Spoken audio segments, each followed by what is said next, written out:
15,000 Minnesota nurses are nearing the end of their three-day strike. They are asking for a 30% increase in pay over 3 years, while the hospitals are offering 12%.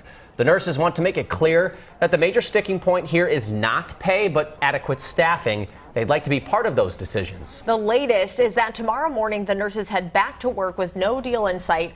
No plans to negotiate either. Derek James joins us now. We're going to dig a little further into this story. And you looked into what those safer staffing levels would actually mean for everybody down the road. Yeah, that's right, Aaron and Jeff. We've heard from the nurses, but we wanted to learn about how the hospital looks at the staffing issues. I talked to Laura Reed, Fairview's chief nursing executive, about current staffing and if what the nurses are asking for is feasible.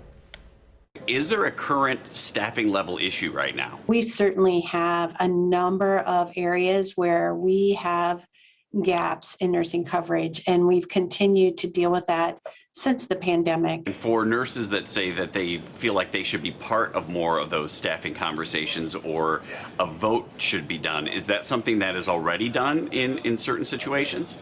I do seek more understanding about that. I think there is a lot of opportunity for nurses to weigh in on what is the correct staffing on the unit. And our contract nurses in particular have that ability through a number of avenues. But regardless of contract or not, we really want our charge nurses at the site on the unit to be doing that assessment, and we trust them. I trust their clinical knowledge and expertise to know that right now I need a different sort of ratio, or yes, I can do this and I can do it safely.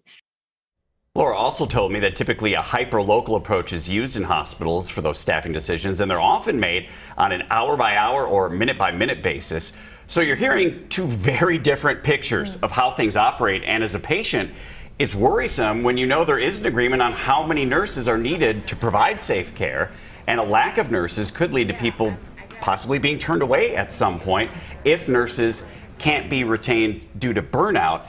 And I don't think as much about myself, but I think about my parents, my grandparents, because those are the folks that are typically most impacted.